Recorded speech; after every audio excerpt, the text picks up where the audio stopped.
Just think for a second you walk into a room. Everyone's talking, but somehow you don't say a word. Yet, by the end of the conversation, everyone agrees with your ideas even though they think those ideas were their own. How? This isn't a magic trick. It's Ayanokoji Kiyotaka's secret strategy. If you want to learn how to influence people like him without anyone ever knowing, keep watching, because what I'm about to share will change the way you interact with everyone around you.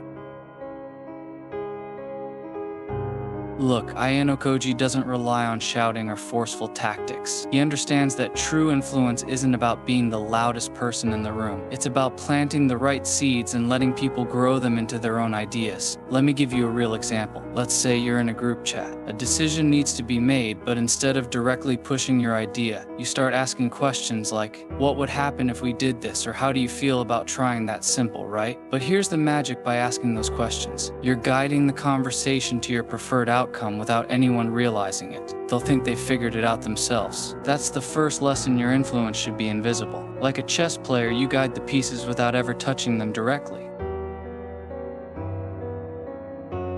So how exactly does Ayanokoji manage to subtly control situations? Well, it all comes down to 3 simple steps that you can start using today. Here's how you do it. Listen more, speak less. This might sound counterintuitive, but Ayanokoji spends more time listening than talking. By listening carefully to others, you're not only learning their wants, needs, and weaknesses, you're positioning yourself to plant your own ideas. For example, if someone says, I think we should do X, you don't jump in with your opinion right away. Instead, ask a question like, what would happen if we tried Y? Instead, slowly, you're nudging them towards your solution without them even knowing. Guide with questions, not statements. Ayanokoji doesn't just tell people what to do. He knows the power of a well-timed question. In any situation, instead of saying, I think we should go with this, try asking, how do you feel about this approach, or what's your take on this? By framing it as a question, you allow them to make the decision themselves, but you're subtly steering them in the direction you want. Stay out of the spotlight. This is where most people get it wrong. They think influence means being the center of attention, but Ayanokoji shows us that influence works best when you're in the background. Think about it: when you let others shine while quietly controlling the direction of things, you're the one who ultimately gets what you want. So stop trying to be the loudest voice. Instead, quietly guide the conversation, let others think they came up with the ideas, and watch them follow your lead.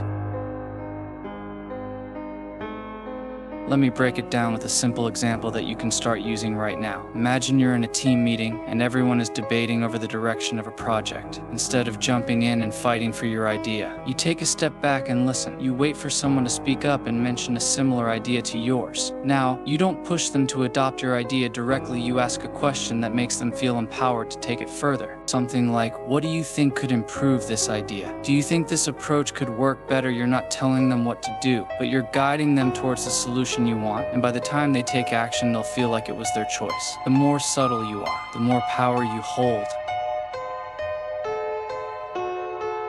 Here's how you can start using Ayanokoji's strategy immediately in your everyday life. Start listening more than you talk. When you listen, people open up and reveal their thoughts, making it easier to influence them. Ask questions instead of making statements. Get people to think they came up with the solution on their own. Always stay low-key. Don't make yourself the center of attention. Instead, let others feel like they're the ones in control while you quietly guide the situation. These steps don't just work in theory, they work in real life. Whether you're dealing with friends, family, or colleagues, using these subtle techniques will help you influence situations without drawing attention to yourself. So to sum it up, Ayanokoji's strategy isn't about being the loudest or the most obvious in the room. It's about understanding the power of silence, the art of asking the right questions, and the ability to guide others without them realizing it. Master these strategies, and you'll become a master of social influence, just like Ayanokoji. If you want more insights on how to think and act like Ayanokoji Kiyotaka, don't forget to like, share, and subscribe. And remember, true power doesn't shout for attention, it whispers in the background, making everything fall into place.